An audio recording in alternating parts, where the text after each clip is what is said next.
नमस्कार, स्वागत आहे तुमचे माझ्या नवीन रेसिपीमध्ये। तुम्हाला तर माहिती आहे की मुलांना जेली हा प्रकार खूप आवडतो। मग जर ही जेली आपण रिअल फ्रूट्समध्ये म्हणजे आता सध्या आंब्याचा सीझन चालू आहे आणि ही आंब्याची जेली जर आपण मुलांना घरी बनवून दिली तर मुलांना खूप आवडेल आणि मुलं खूप खुश होतील। सध्या सुट्टी तर चालू आहे आणि मग अशा पद्धतीने वेगळे पदार्थ मुलांना जर आपण खाऊ घातले तर मुलं खुश होतील। तर ही मँगो जेली कशी बनवायची यासाठी काय काय साहित्य लागणार आहे हे पुढे आपण व्हिडिओमध्ये पाहूया। तर आता आपण काय केलं आहे, एक आंबा घेतला आहे आणि आंबा चांगला स्वच्छ धुवून घेतला आहे आणि ह्या आंब्याचा आपल्याला गर काढून घ्यायचा आहे। तर अशा पद्धतीने कट करून मी आंब्याचा पूर्ण गर काढून घेणार आहे। तुम्हाला जर माझ्या रेसिपी आवडत असतील तर माझ्या चॅनलला लाईक, शेअर, सबस्क्राईब करा। बेल आयकॉन दाबायला विसरू नका। तर अशा पद्धतीने मी पूर्ण आंब्याचा गर काढून घेणार आहे। तुम्हाला जसा जमेल तसा तुम्ही आंब्याचा गर काढून घेतलात तरी सुद्धा चालेल। हे बघा, पूर्ण आंब्याचा सगळा गर काढून घ्यायचा आणि इथे आपण म्हणजे रिअल आंब्याचा किंवा कोणत्याही फ्रूट्सचा आपण इथे वापर करू शकतो। आता इथे मी आंबा घेतलेला आहे। तुम्ही इथे कोणतेही फळ वापरू शकता। द्राक्षसुद्धा आपण इथे वापरू शकतो। द्राक्षाने किंवा कैरीचं सुद्धा आपण इथे अशाच पद्धतीने जेली बनवू शकतो। तर आता आपण काय करायचं आहे, जो पल्प काढलेला आहे आपण जे आंब्यातलं पूर्ण गर काढून घेतला आहे तो मिक्सरमधनं फिरवून घ्यायचा आहे आणि अगदी फाईन असा पूर्ण आपल्याला हा मिक्सरमधनं काढून घ्यायचा आहे। तर आपण यामध्ये साखरसुद्धा घालून घेऊया। 3 ते 4 चमचे साखर मी इथे घालणार आहे। जसा तुमचा आंबा गोड असेल त्या हिशोबाने तुम्ही इथे साखर घालायची आहे आणि थोडंसं पाणीसुद्धा घालून घेतलं आहे, अगदी अर्धी वाटी, म्हणजे आपल्याला हा आंबा जेव्हा मिक्सरमधनं काढताना जास्त त्रास होणार नाही। आता मी जो आंब्याचा गर मिक्सरमधनं फिरवून घेतलेला तो एका पॅनमध्ये टाकून घेतलेला आहे आणि आता आपल्याला हा गर शिजवून घ्यायचा आहे।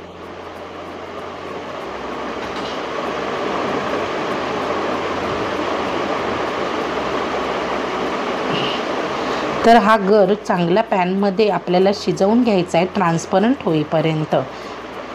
सोबतच अजून अर्धा वाटी पाणी मी घातलेलं आहे, जे मिक्सरला आपल्या आंब्याचा पल्प लागलेला असतो तर तो काढण्यासाठी आपण इथे पाणी टाकून फिरवून घेतलेलं आहे मिक्सरमधनं। अजून 3-4 चमचे साखर मी इथे घातलेली आहे। जेली म्हटल्यावर थोडीशी गोड हवी, त्यामुळे थोडा साखरेचा वापर जास्त करावा लागतो, पण खूप सुंदर अशी ही जेली तयार होते। तुम्ही सुद्धा तुमच्या मुलांना अशा पद्धतीने जेली नक्की बनवून द्या। तर मस्त आपण हे ढवळून घ्यायचं आहे छान, अगदी म्हणजे असं ट्रान्सपरंट आणि शाईन येईपर्यंत आपल्याला हा गर शिजवून घ्यायचा आहे।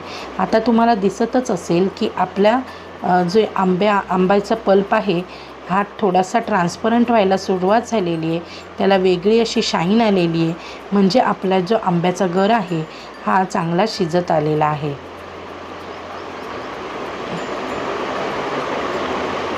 पण सतत ढवळत राहायचं, नाहीतर आंब्याचा गर खाली लागू शकतो। तर इथे मी 2 चमचे कॉर्नफ्लॉवर घेतलं आहे आणि त्यामध्ये पाणी घालून आपल्याला ह्याची स्लेरी बनवून घ्यायची। छान मस्त त्याच्या गुठळ्या मोडून घ्यायच्या आणि अशा पद्धतीने आपण याची स्लेरी बनवून घ्यायची।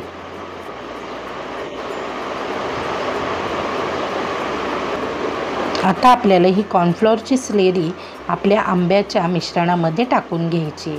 तर आधी व्यवस्थित ढवळून घ्यायचं आणि एका हाताने आपल्याला स्लेरी टाकायची आणि दुसऱ्या हाताने आपल्याला हे मिश्रण ढवळत राहायचं आहे, म्हणजे त्याच्या गुठळ्या होत नाही आणि गुठळ्या मोडतच आपल्याला हे मिश्रण चांगलं ढवळून घ्यायचं आहे। आणि जोपर्यंत हे कॉर्नफ्लॉवर चांगलं शिजत नाही तोपर्यंत आपल्याला हे मिश्रण शिजवून घ्यायचं आहे। तर जेव्हा आपलं हे जे मिश्रण आहे हे पॅन सोडायला सुरुवात करतं तेव्हा समजायचं की आपलं हे मिश्रण चांगलं शिजलेलं आहे। आता आपण ह्यामध्ये मँगो इमल्शन घालणार आहोत, अगदी 3-4 थेंब.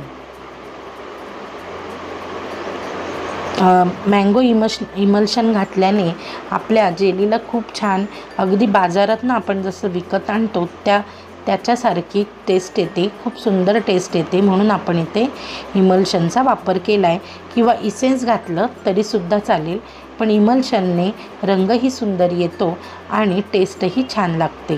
त्यामुळे आपण इथे इमल्शनचा वापर केलेला आहे. तर व्यवस्थित असं हे मी ढवळून घेतलं आहे. आता आपण जे चहाचे कप असतात ना, कागदी कप, त्याला बोटाने व्यवस्थित असं तूप लावून घेतलेलं आहे, जेणेकरून आपण जी जेली ह्यामध्ये पोर करणार आहोत ती जेली चिटकू नये म्हणून. तशा पद्धतीने मी जेलीचं मिश्रण ह्या कपांमध्ये घालून घेते. तर आपल्या आवडीनुसार आपण इथे जेलीचं मिश्रण घालून घ्यायचं आहे.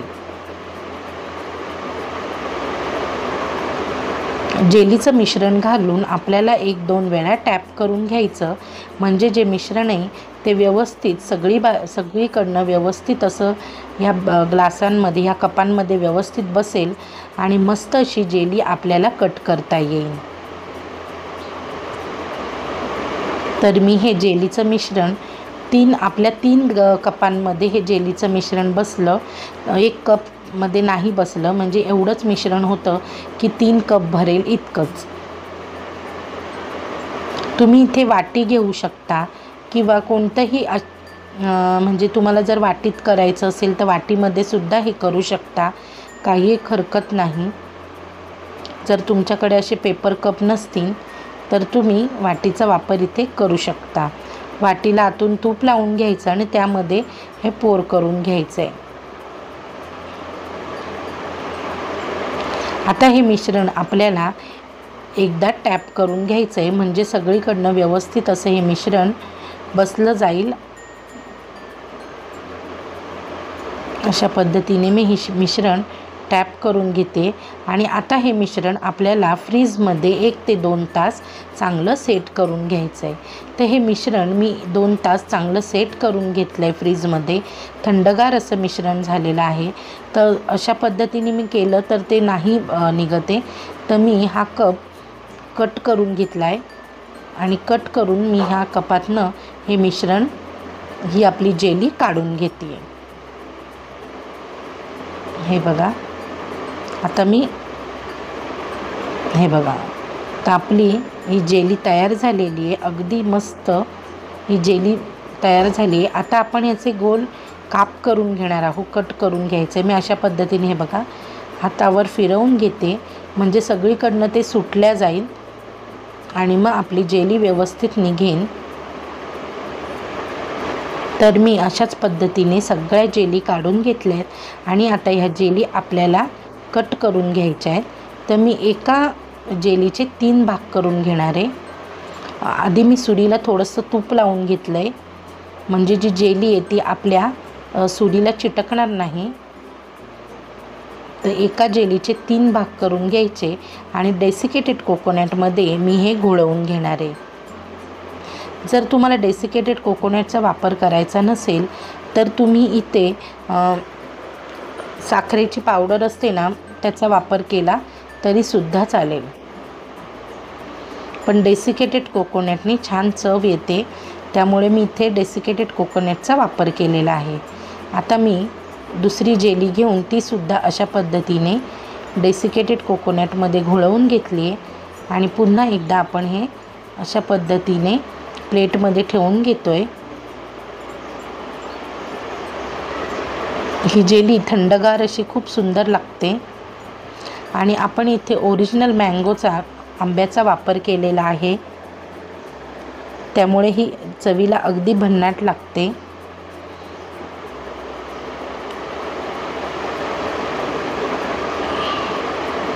तर तुम्हीसुद्धा अशा पद्धतीने ही जेली नक्की बनवून पहा आणि मला कमेंटमध्ये नक्की सांगा.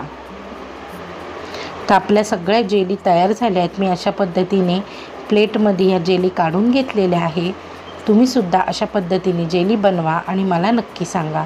चला तर मग आता आपण पुन्हा भेटूया आपल्या पुढच्या व्हिडिओमध्ये. Bye bye.